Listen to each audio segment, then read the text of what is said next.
Once again, you're listening to the Hour of the Time. I'm William Cooper. Tonight, folks, the story of lies, deceit, manipulation, and outright fraud in the atomic power industry's efforts to con the people of the state of Arizona into allowing them to build another atomic power plant right on top of one of the largest natural water aquifers in the United States. Initial studies indicate that this plant would pump between 500 and 600 million gallons of water from the aquifer every single day. Ladies and gentlemen, this would cause the water level in all of the wells in east central Arizona to drop significantly, and maybe to a level that would make it impossible for the farmers, the retired people who own acreages, and the small towns existing in this area to survive. Folks, would this power plant benefit the citizens of the state of Arizona? The answer is no. For the power created in this facility is going to be shipped to the great state of California to provide electricity for the millions and millions and millions of people who, just satisfied with their original point of origin, headed west until they met the great barrier of the Pacific Ocean and were forced to stop. Now there are so many of them there that the natural resources in the state of California cannot provide for their existence.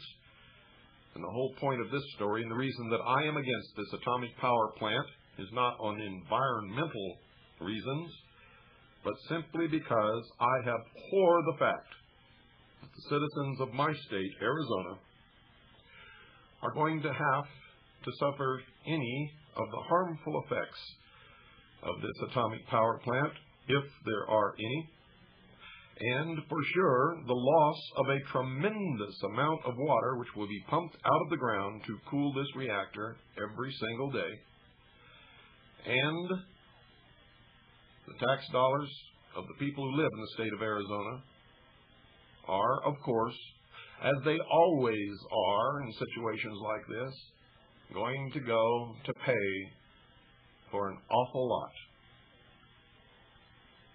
of the expenses surrounding this proposed plant, which, by the way, isn't really officially proposed yet. It's all being done under the table, and you're going to hear it for the first time tonight, the first time in 13 years that they've attempted to build an atomic power plant somewhere within the United States. Why the state of Arizona? It's simple, folks. All the environmentalist wackos and kooks in the world live in the state of California, and they haven't got one chance in hell of building an atomic power plant in that state. So they're coming to the state of Arizona, where we have a sparse human population. Most of them have a habit of minding their own business, and they hope to get away with building that plant in Arizona to pump electricity to all the kooks, wackos, and environmentalists in the state of California who are screaming for electricity but will not allow the plant to be built in their home state. Stick around, folks. This is going to be an interesting show, and we're going to be interviewing one of the people involved in uncovering this deception, this fraud, this deceit, this manipulation. The way that they have conned the people into helping to support their efforts to find a site is just absolutely terrible. These people, ladies and gentlemen, these corporate entities always operate in this manner. They are, in fact, liars, deceivers, manipulators, and thieves. Tonight our guest is Mark Sailors, who owns a real estate business in east central Arizona in the small town of Snowflake, where I recently interviewed Travis Walton. Mark has been one of the principal agents in uncovering this fraud, this deceit, this manipulation. He is also one of the primary activists who are opposing it. If you are one of those who constantly complain that you're just one lonely little person and there's nothing that you can do, then I want you especially to listen very carefully to tonight's episode of the Hour of the Time.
native of Arizona, born and raised in Phoenix.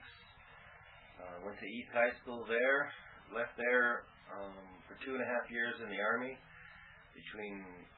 I was a preparatory student for West Point before I was disqualified because of my knees, and went to the Army and served in Germany, served in Thailand for 18 months, and then came back to Phoenix, Arizona to get a job with the utility there, Salt River Project.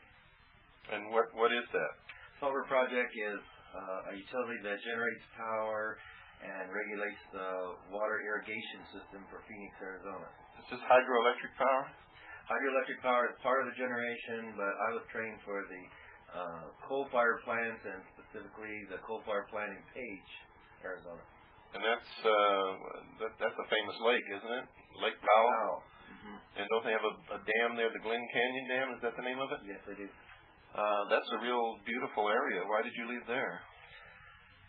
I wanted to live in a pristine area, and regardless of the economy or the financial ramifications, I wanted to live in a place that wasn't polluted by a power plant, where I didn't live under the threat of some accident happening that could threaten me or my family. So we made the choice to move east of Snowflake, Arizona in 1972, and I gave up my power plant job to build fence, cut firewood, and eventually get into real estate. And what specifically did you specialize in? What was your expertise when you worked for the energy conglomerate, so to speak?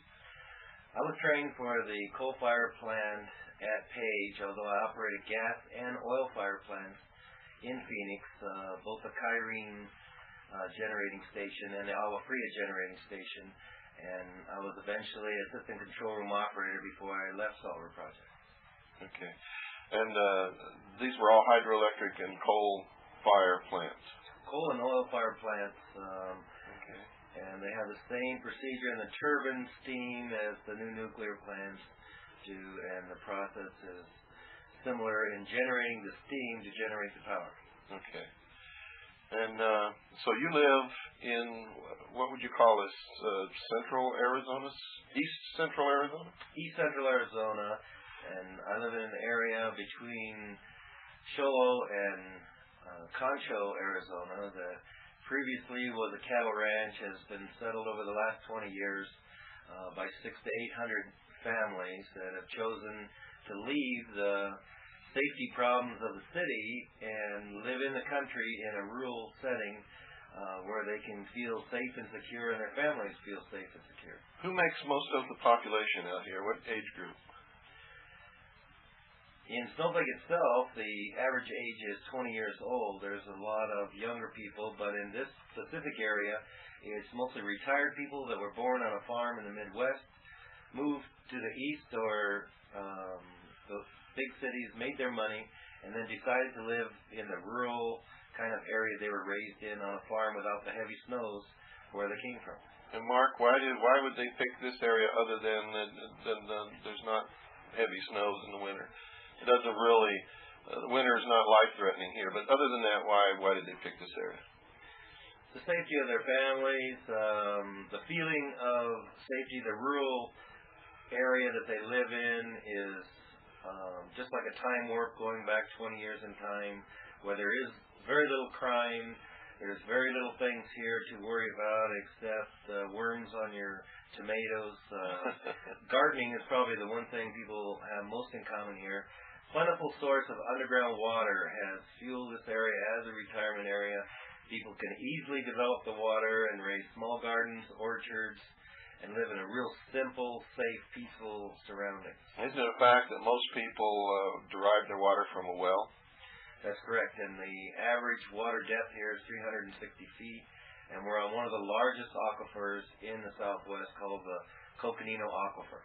Now, I know a lot of people out there in the listening audience are scratching their heads because we're talking about Arizona, and the average person, when you say Arizona, they think of cactus and Gila monsters and rattlesnakes and 120-degree heat in the summertime and 90-degree heat in the winter. what's the truth to that? Well, Arizona is one of the most diverse states in the nation, and we go from the high pine forest at 7,000 feet in central and eastern Arizona to a level of 5,600 feet where I'm at, where we have mild snows, cool summers, and unlike the perception of Arizona in general. But unlike the rest of the country, Arizona is a dry, arid state. And where water is, people are, and where water isn't, people can't be. There's few areas in Arizona where you can go and have a plentiful water supply available to you, and a clean and unfiltered or uncontaminated water supply. And so many of us in Arizona are finding it harder and harder to find a pristine environment to live in. This is one of the last there exists in the Southwest, and it's worth any kind of effort to save it. Now, because of this concept that most people have that Arizona is an inhospitable desert, the state still remains pretty much sparsely populated, and those of us who live in Arizona are really deriving the benefits of this pristine, beautiful wilderness with the herds of elk and deer and antelope and unbelievable amount of wildlife and forests. For instance, not very far from where we're sitting is the very last virgin stand of forest in this country on the Fort Apache Indian Reservation. And as you said, a lot of people come out here, and by and large, I think the smallest parcel that I've seen is 5 acres, and the majority are between 20 and 40 acres in size. And this is where people come to build their dream home and retire in the country, where they can have real wild animals walking through their backyard when they get up in the morning. And as you said, this is one of the largest aquifers in the United States. So they have plenty of water. And by and large, everyone here is very happy with their life, very happy with where they live. In fact, it's kind of a dream world. But something is now appearing that may threaten that. What started this? What happened that made people begin to look askance at the world and say, hey, what we left is now coming here to threaten us? Something about a fish farm, wasn't it? That's how it all started. 2 years ago, the town councils, 4 years ago, Pinetop, Lakeside town councils were approached, and both contributed heavily to a feasibility study for a fish farm in their area.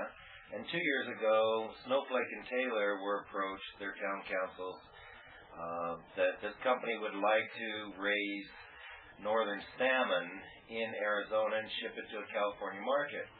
And that we were a prime site for it, but due to the company's financial inabilities and the lack of financing attained, they came to the towns and asked for taxpayers' money to finance a study to see if this fish farm would be feasible. Now, weren't people suspicious when they said this? Because without being a fish expert, I know that salmon will not spawn without swift running water and shallow gravel beds where they can lay their eggs and fertilize the eggs, and they have to have an upstream current to maneuver against to reach this spawning ground. Without that, salmon won't spawn. Now, how in the world were they going to make a fish farm under those conditions in Arizona? They were going to artificially create this environment by pumping out of this aquifer tremendous amounts of water. 11 million gallons a day was going to be pumped out, and a net return of 30 to 40 jobs was all we could hope for that kind of water. But the area is so desperate for jobs. There's been a lot of jobs lost in the timber industry. Our local paper mill has laid off one shift. That people were desperate and put pressure on their town councils to come up with the money to see if this would be feasible in our area. And this real impact on the area that costs all these jobs is really a result of environmentalism, isn't it? That's the conclusion, that the environmentalism is the loss of the jobs, but we're in our paper mill situation, we're locked in a bureaucratic deadlock. It has nothing to do with the environment, it has nothing to do with the spotted owl, it has nothing to do with environmentalists. The problem is the bureaucracy. Now new guidelines were set and new procedures had to be followed for timber sales to be approved. Now our forest has many small trees that the Forest Service would like to thin out so the larger trees would grow, which provide a tremendous source of paper for our paper mill. But because of new procedures in timber sales that have to be followed, the bureaucracy between the Fish and Wildlife Service and the Forest Service and the Fish and Game has deadlocked these timber sales so that there's temporary layoffs at these mills, or at our local paper mill. Our mill in Eager was shut down because of the size of timber that was needed to run it. But another mill has opened in its place and hired most of the people that were let go from the first mill. So what we have is tremendous industry pressure on price gouging and raising, and all with a new villain, the environmentalist and the spotted owl. The price gouging that's gone on in the timber industry has been revealed as price gouging and had nothing to do with the shortened supply. Okay.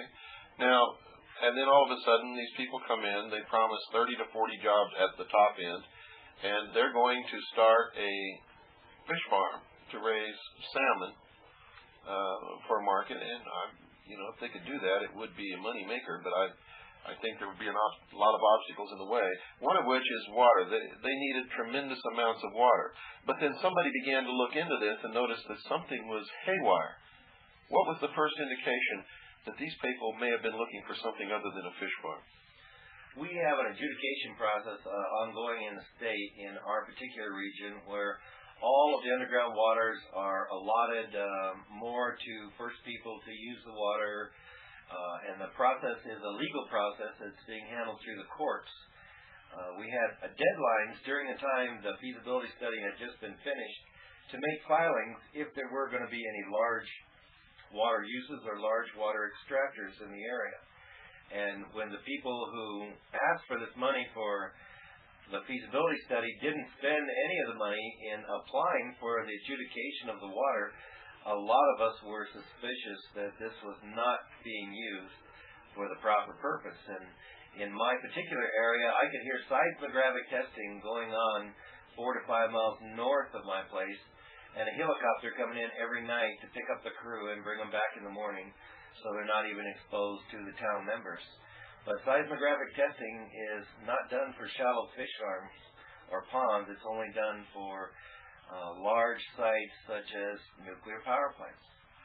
So you now and other people here believe that instead of a fish farm, these people are really looking for a site and doing seismographic testing and exploring for the possibility of building an atomic power plant.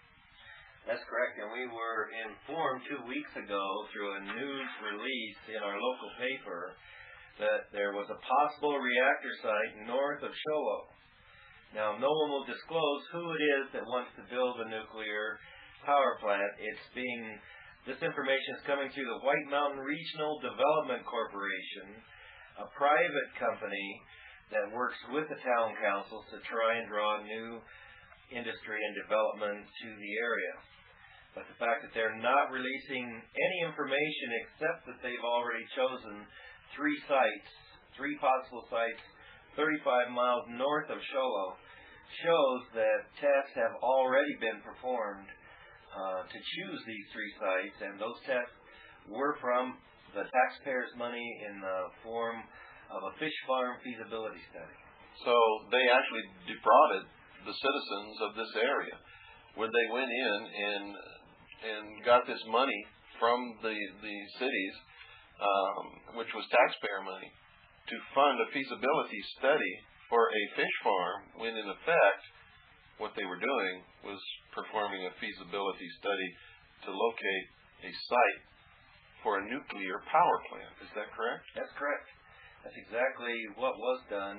And the way that it's being presented to the local populace, they're not even mentioning the small towns of Snowflake and Taylor that would be less than 15 miles from a nuclear plant site. They're choosing to go to a town farther away, like Sholo, to show the proximity it would be to a town when we're going to be close to the 5-mile gate.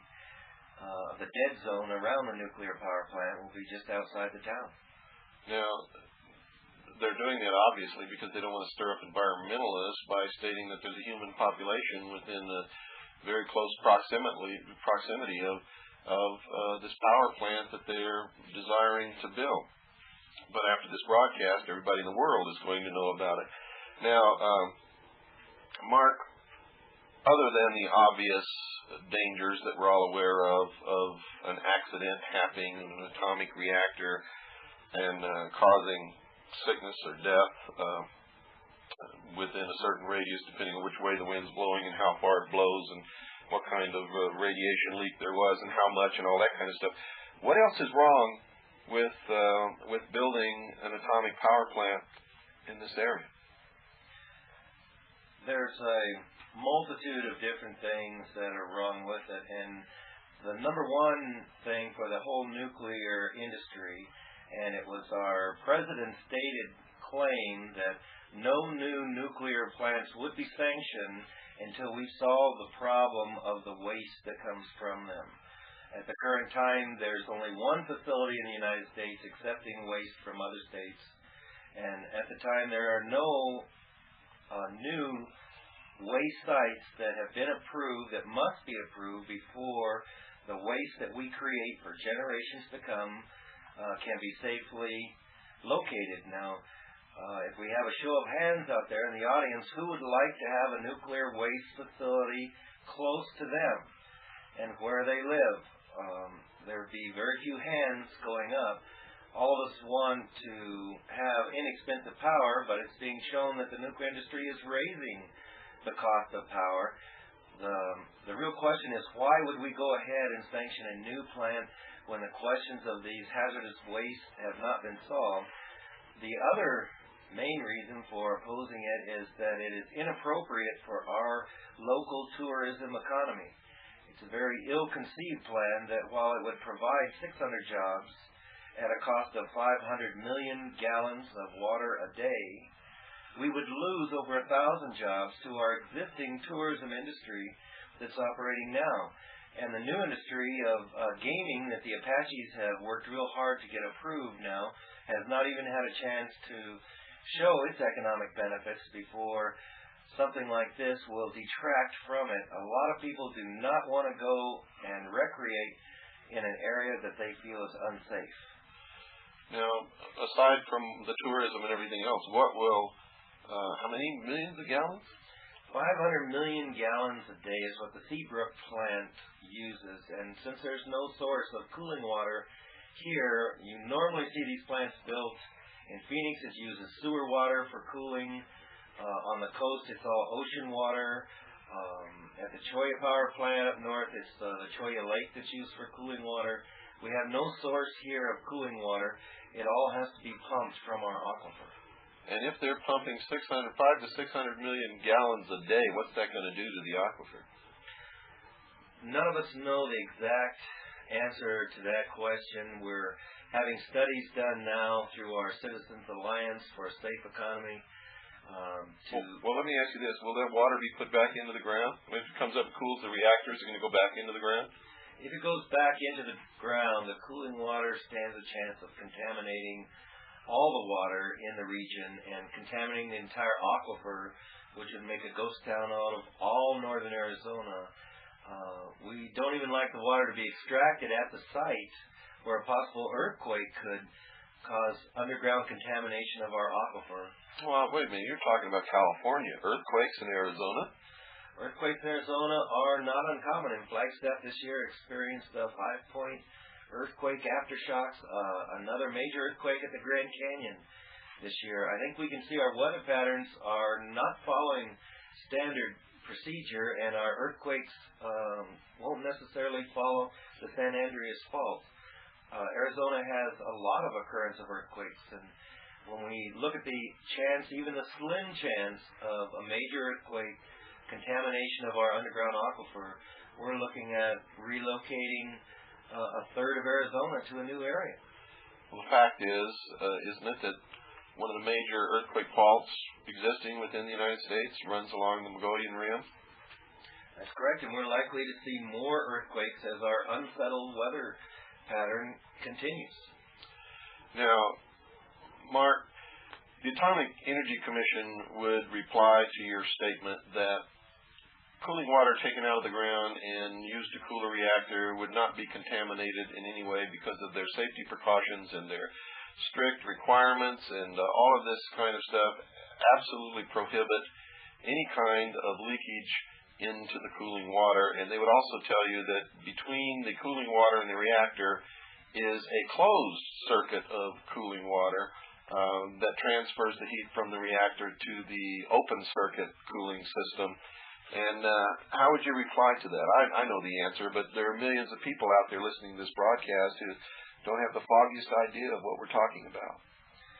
In my experience as a power plant operator, it was not uncommon to have cooling water leaks, and I think all of us are real familiar with the technology that we work in today is not foolproof. And from hauling the waste over railroad cars to different parts of the country to the closed-loop cooling system, the water going through it, how many things in today's technology work correctly, and maybe the Hubble telescope is a good example of that. Even through our best precautions and millions of dollars spent, accidents do happen, and we're all human, and the people who design the systems are human. And what we're looking at today is the aging of our nuclear reactors. Over half of the nuclear reactors in the country now are past their midlife of 20 years. 40 years is all they're expected to operate. And now we're seeing more incidents of accidents.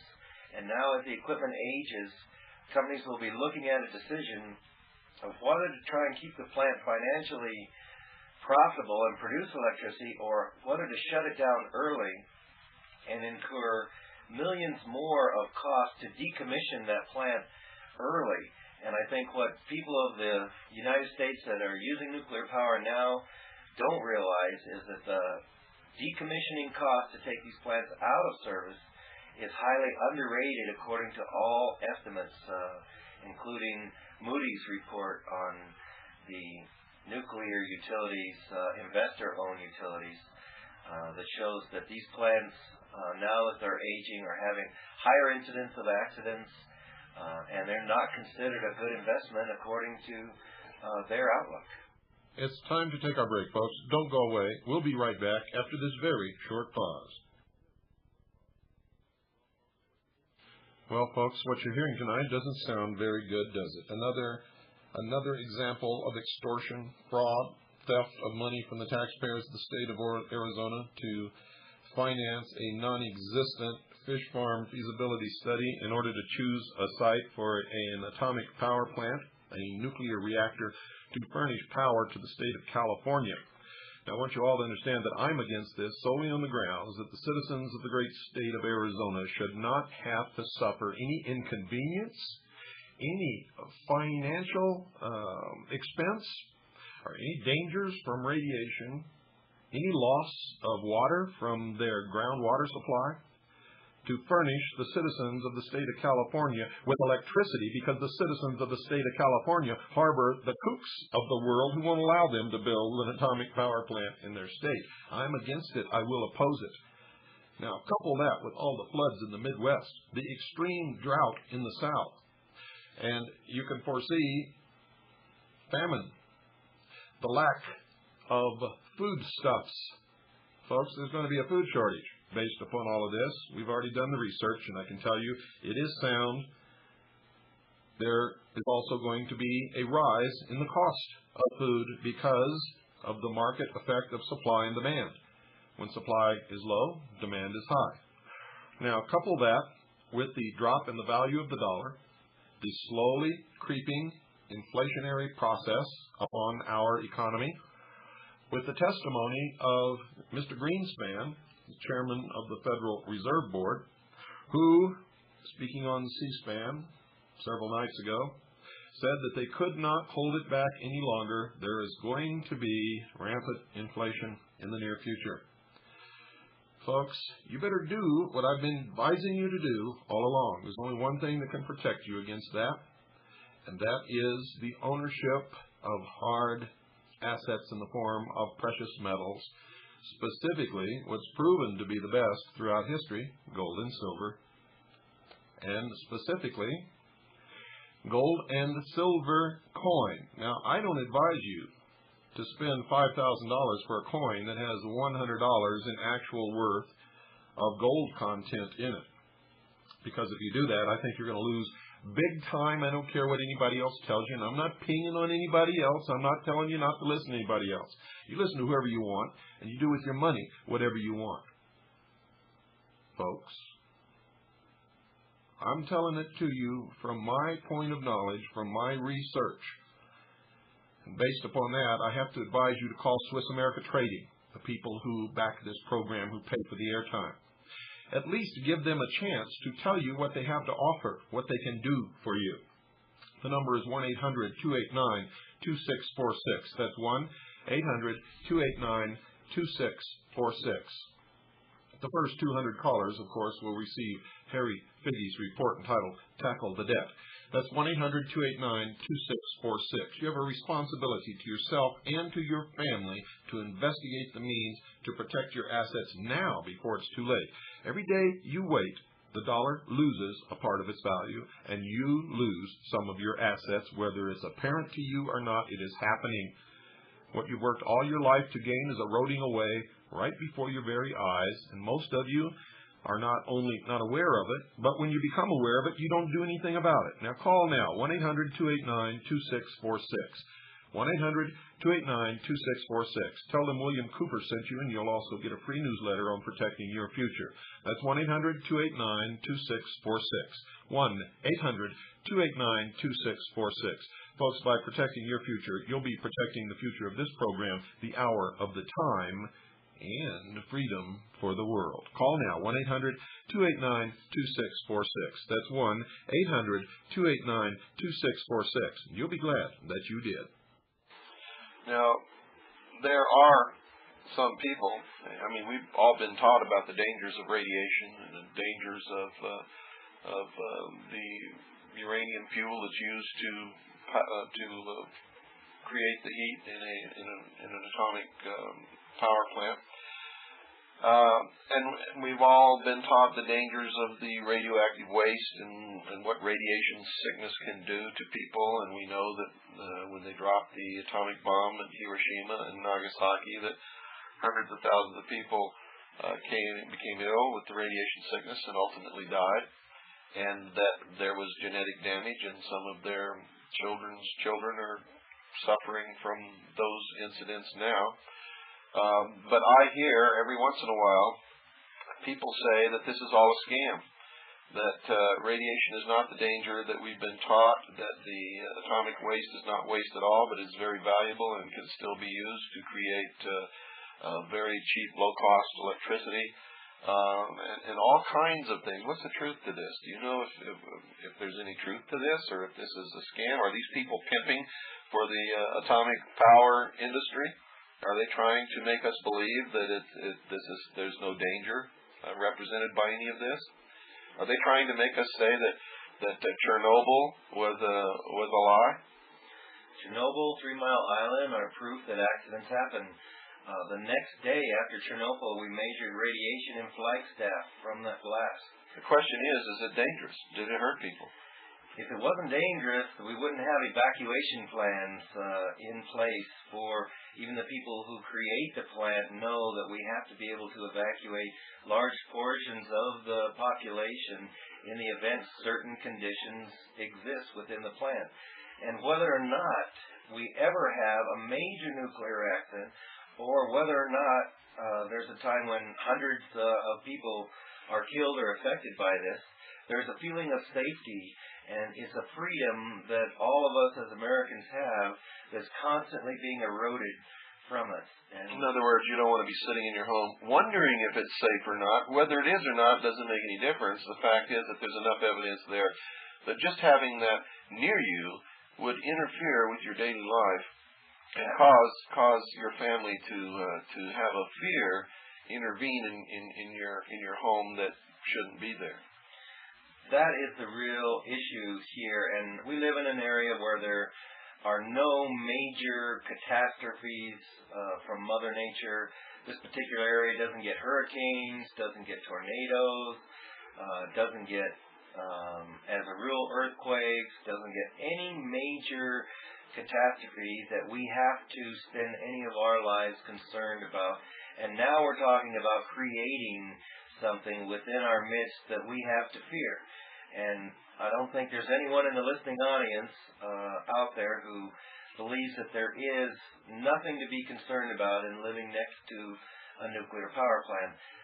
Even the banks won't finance homes within 10 miles of a nuclear power plant. The Farmers Home Administration will not offer financing to any home within 10-mile radius of a nuclear power plant. Maybe there's some reason that we shouldn't live close to them.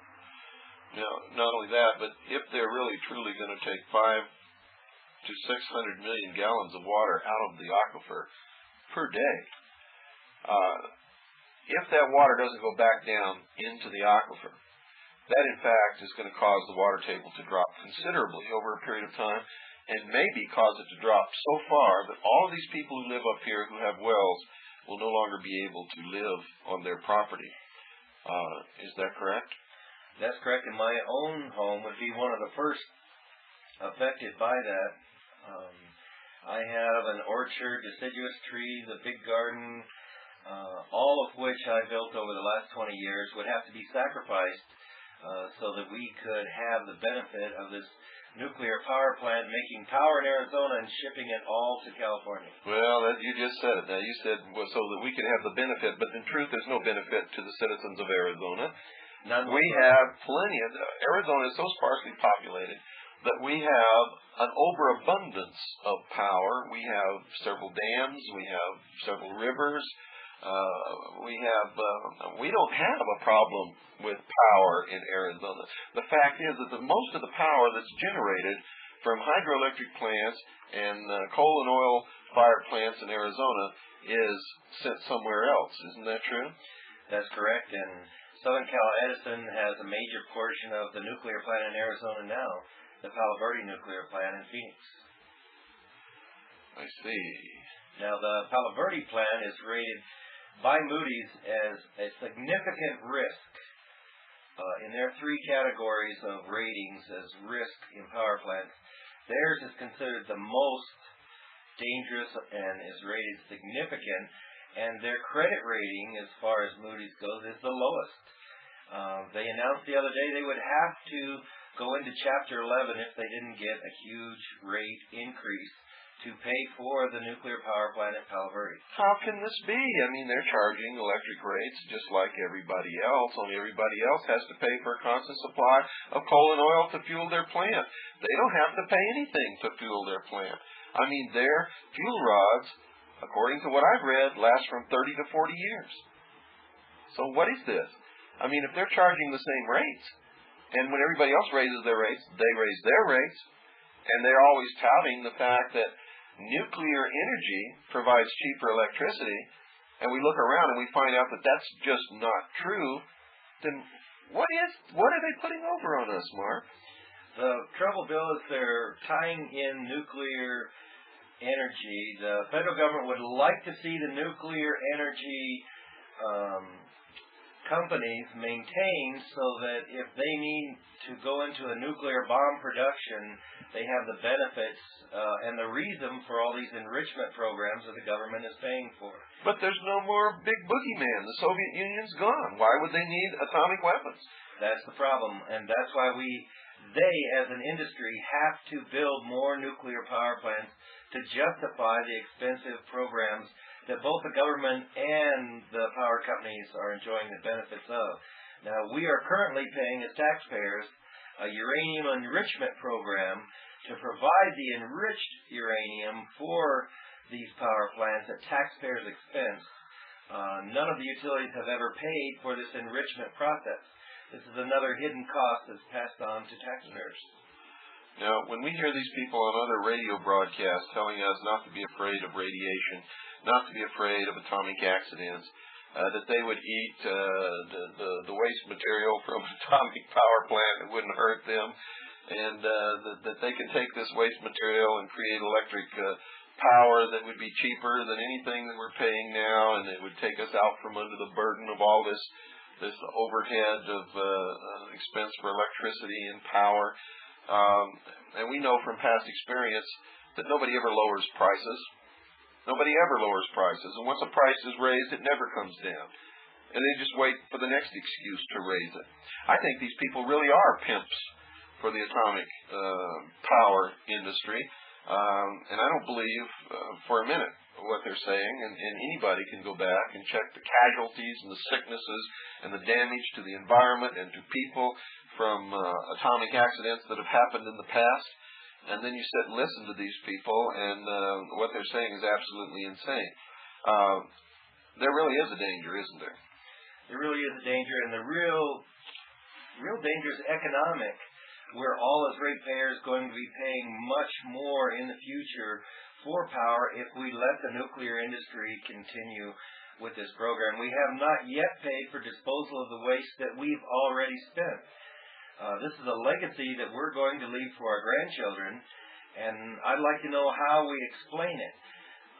Here's a pile of waste. It's real close to you. We want you to be real careful with it and take care of it for your lifetime and your kids' lifetime. And we generated power with it for a few years here, and we enjoyed it while we had it, but now it's time for you to look after it.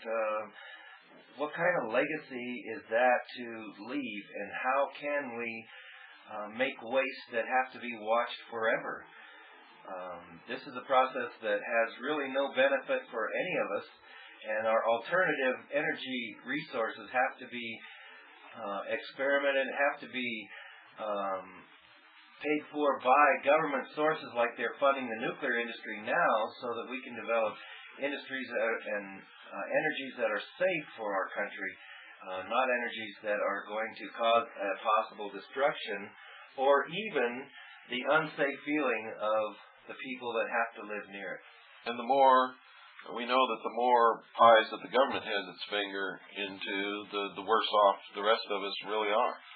The more control over our daily lives, the bigger the bureaucracy known as the federal government becomes, the more taxes they keep telling us we have to pay, which is an illegal direct tax forbidden by the Constitution anyway on individuals.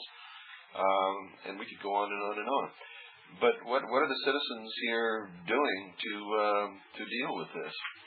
We have a grassroots organization called the Citizens Alliance for a Safe Economy. And they can be reached at P.O. Box 2421, Pinetop, Arizona, 85935. Why don't you repeat that very quick? That's the Citizens Alliance for a Safe Economy.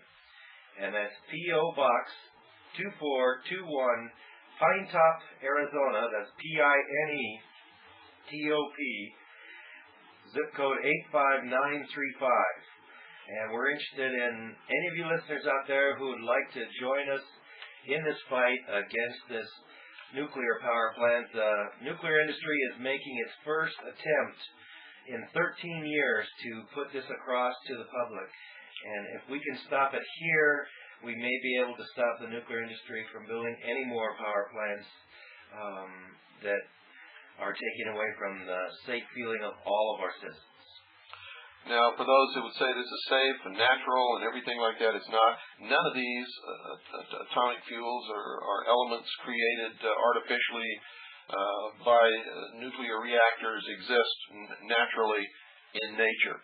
And they have half-lives that go anywhere from very short to thousands of years, let alone in our lifetime, but in nobody's foreseeable lifetime, even in grandchildren and great-grandchildren and great-great-great-grandchildren, is this stuff going to be safe. Now, I'm not doing this show just simply for the fact that it's a danger because of the radiation and because it's taking out groundwater. There's a lot more to it than that. I resent tremendously having to pay for and suffer the hazards and dangers and the things that this represents in my state to provide power for a whole bunch of idiots who live in the state of California because, we've learned this, and this is absolutely true. The reason there's so many insane, crazy people in the state of California is because when someone is dissatisfied in the northern hemisphere, they always go west until they can't go any farther. This is the truth. So everyone in this country of the United States of America who is dissatisfied wherever they live, usually, not all of them, but most of them, go west until they can't go any farther. And when they hit the Pacific Ocean, that's a natural barrier. They can't go beyond, and they stop there until they make a lot of money and are able to go on further. In the southern hemisphere, it's the opposite for some reason. Now, this may have something to do with the Coriolis effect that makes clouds spin clockwise and counterclockwise depending on the hemisphere they're in. But in the southern hemisphere, people who are dissatisfied wherever they live go east. And it's a very strange phenomenon, but it happens to be true. So we have this tremendous population in the state of California that cannot provide their own water or their own power, their own electricity, because there are just too many people. And it's because all of these dissatisfied people have moved west until they've reached this natural boundary called the Pacific Ocean. And now they're asking us in this state, who have one of the best environments left in this country to live in, to put our lives in hazard to furnish them with their power. And I resent that. I don't like that at all. I think it's wrong. It smacks of socialism, where a whole bunch of people have to suffer to provide for the whole, so to speak, who can't provide for themselves. What do you think about that, Mark?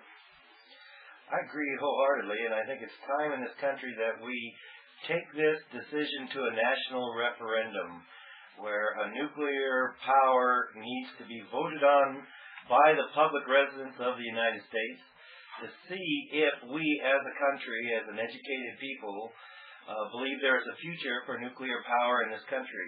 It's too big a question for politicians. It's too big a question for town councils, local supervisors. It can only be answered in the democratic process that this country was founded on. And I'd like to see how many people out there would join us in gathering enough signatures to take this to a national referendum of whether or not we want any more nuclear power plants built in this country.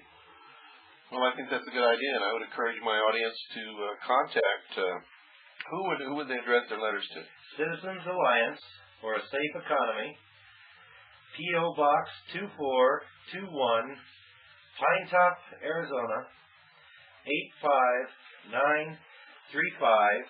And if you want to put referendum on the outside, we'll know where to direct your letter so it gets immediate attention.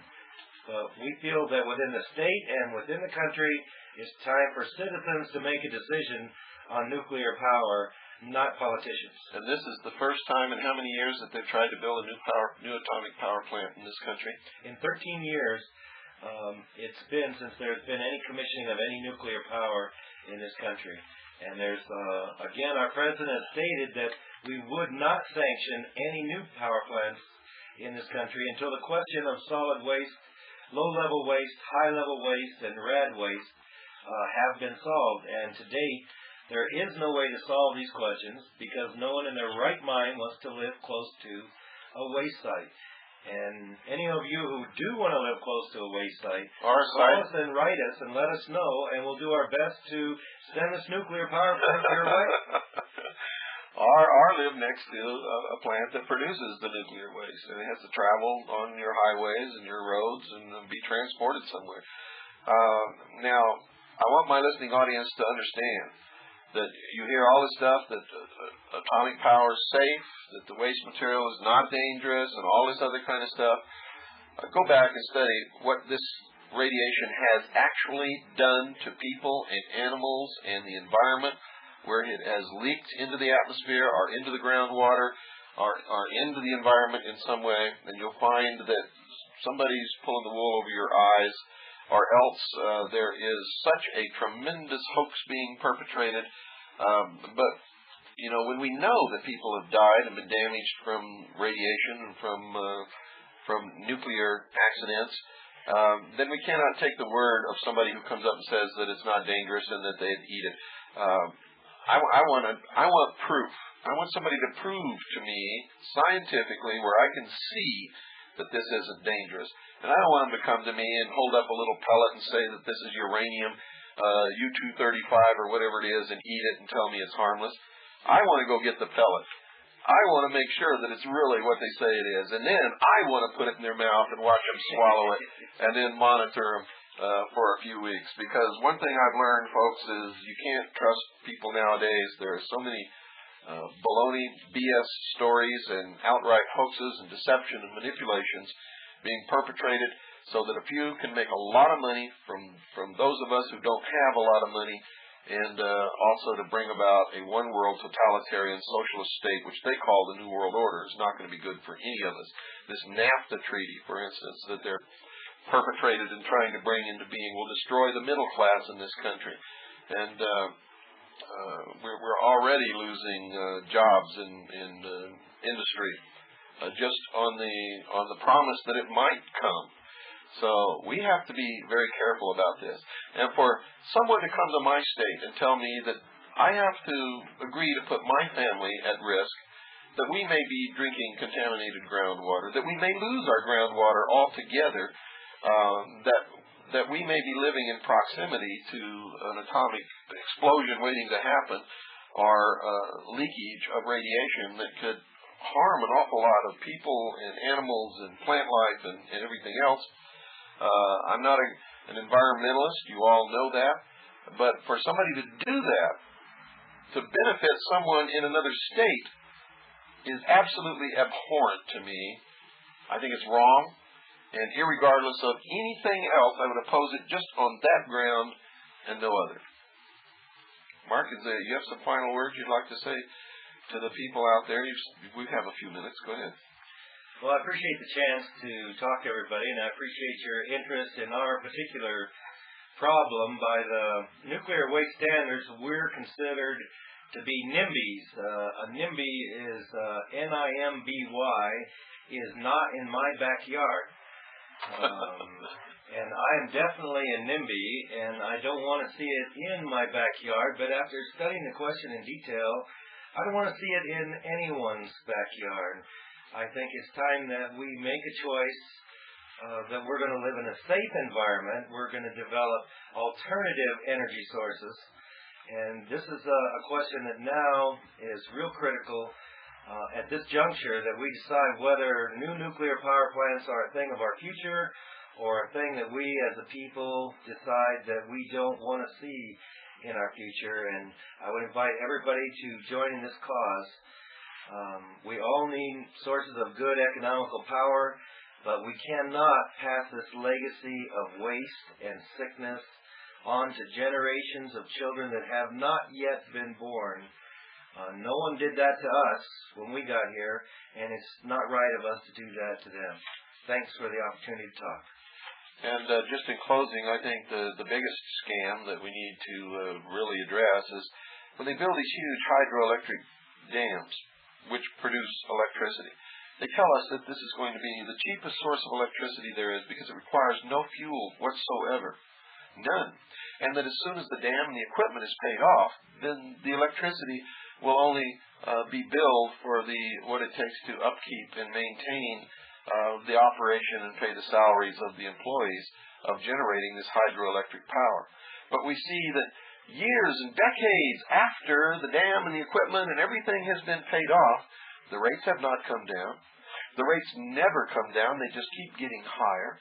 They keep saying, they show us a set of books that say they need to raise the price, but you go in and calculate what they spend on actual repairs, upkeep of the equipment and the dam, and the payment of salaries to employees, and somebody's lying to somebody, and we're all being scammed, and we're being milked for billions and billions of dollars each year to pay for energy, folks, and we don't need to be paying that much. It should be easy for every listener out there to understand that if it costs less to build a dam and a hydroelectric power plant, and it takes less time to pay off all of the expense of creating that dam and for the purchase of all of that equipment, and the rates are still high and still keep increasing, that atomic power is not ever going to be cheaper. It costs more to build an atomic power plant, and it requires fuel.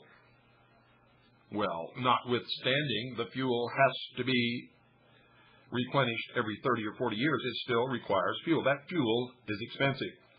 A hydroelectric power plant requires no fuel ever. Once the dam is built, unless there are extended periods of years of drought, the fuel is a given. It's always going to be there, backed up behind the dam in the form of water. Now, ladies and gentlemen, the purpose of this show is not to disparage anyone else or to make you believe anything.